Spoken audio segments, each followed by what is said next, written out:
heard you the first time, don't tell me again. It's not like we're both blind, we've seen how it ends. There's already salt on the wound, so don't rub it in. Good morning, hope you're well. I'm out to get some backroads therapy this morning. Still early, so I know that the video quality here is going to be bad, but just at a familiar location, this old abandoned post office by Mossleigh, and the full moon was going down just right behind the building, so I quickly set up and took a few shots of that, the post office with the moon going down. Pretty cool.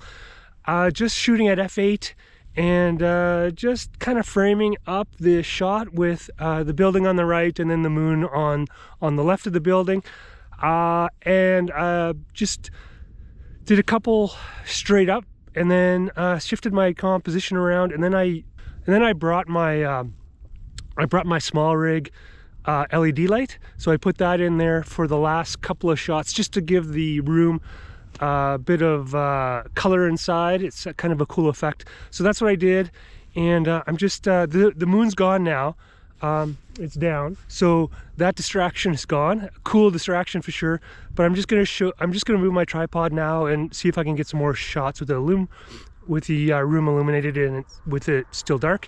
So that's what I'm gonna do now. I'll show you the shots that I've taken already. You talk like you didn't just walk out my life.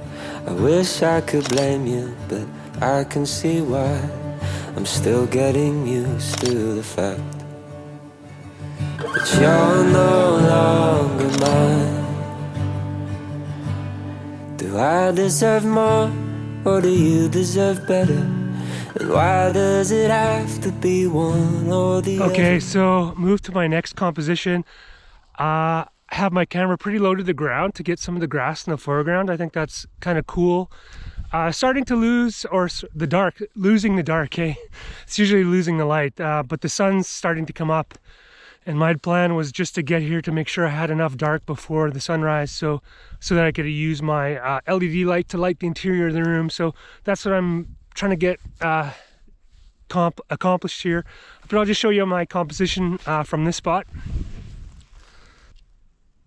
Just shooting fairly close to the building, framing it like that. Have the inside illuminated. Pretty simple shot. Bracketing just to get the full color of the building because it is pretty dark against the horizon. But that's it.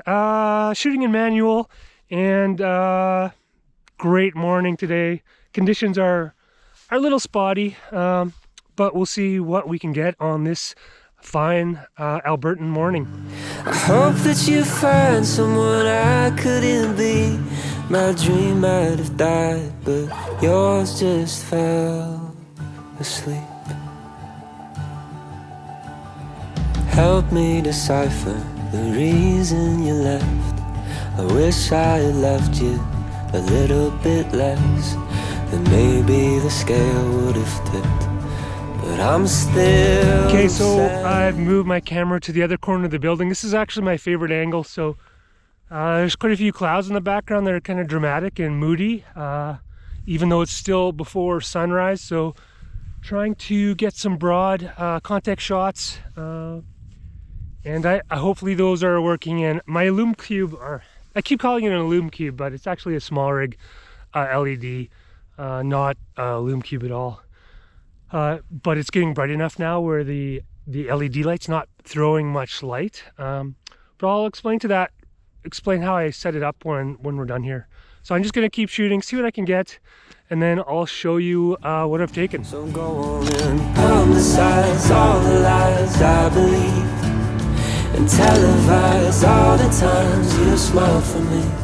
I pictured you always in frame, but you've been gone for weeks. Okay, so I think I got a composition I really like, and I'll just say a few words about it. Right now I'm shooting in manual. I've been shooting in manual the whole morning.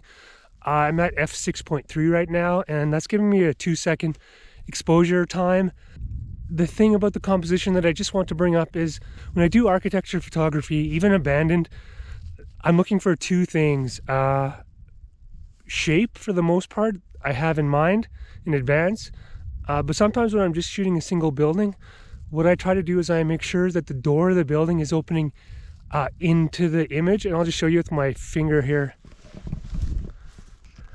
So in this shot, when I'm shooting on an angle like this, here's where the door is right here. It's shooting into this space. So what I try to avoid is framing it this way so that the door of the front of the building is immediately shooting out of the image.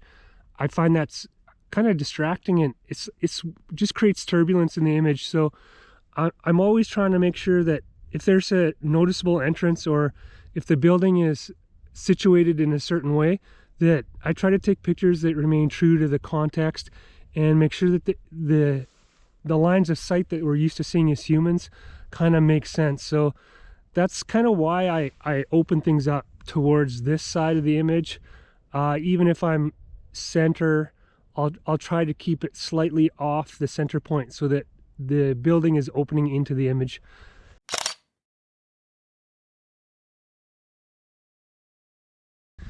Gonna take a couple more shots and then get back in the car. And the clouds are leaving, which sucks. It's supposed to be cloudy this morning, so we'll see if that affects the itinerary that I designed for myself this morning. All right. Okay, now that it's sort of light enough, I'm gonna just show you the small rig LED that I use and sort of give you a tip on how to set it up if this is what you do. This is a tip I got from Robert Scott, who is one of the local, so probably the best local abandoned photographer around this part of the world. So it's a tip that I got. And so what I do is I'll show you the Illum Cube here.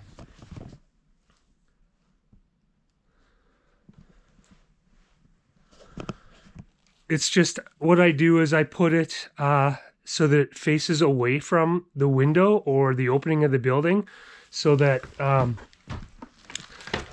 it bounces off the back wall, and sort of that way it kind of warms up the place more naturally than it would if you sort of had it facing the window, so that it looks like there's an actual sort of light streaming directly at the window, because that's not how housing lights are.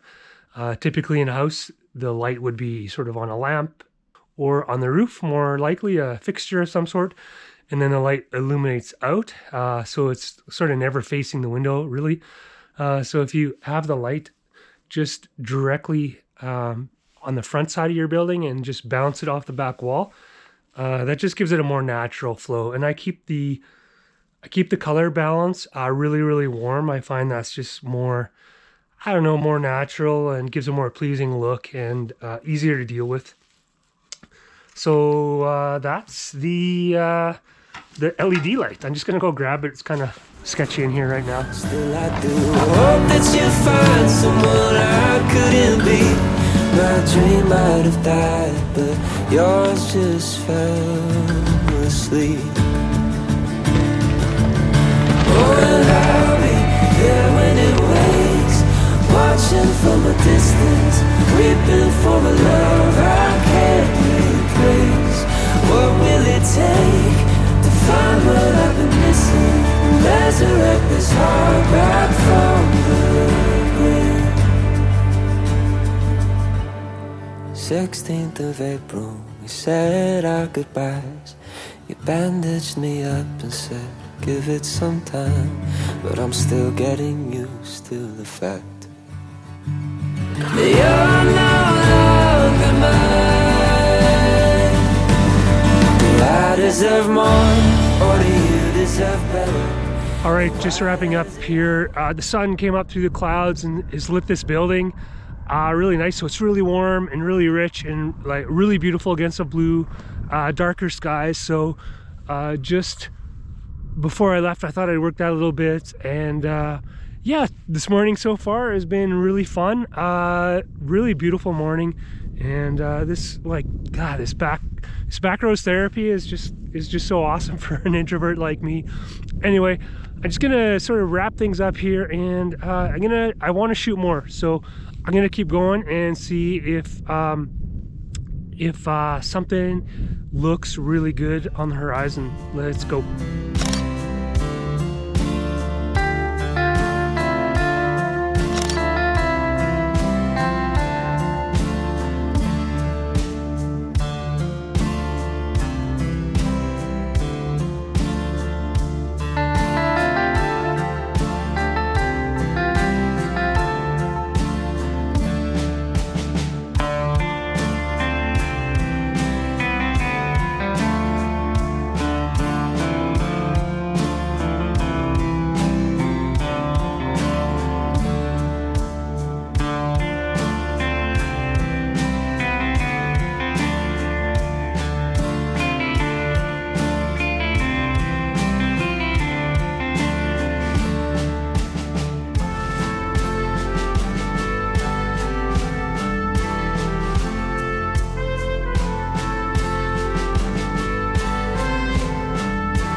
right, so hit a few small towns, Vulcan, Champion, and Carmen Gay. I was trying to shoot some stuff on like main streets, like these old rural town main streets.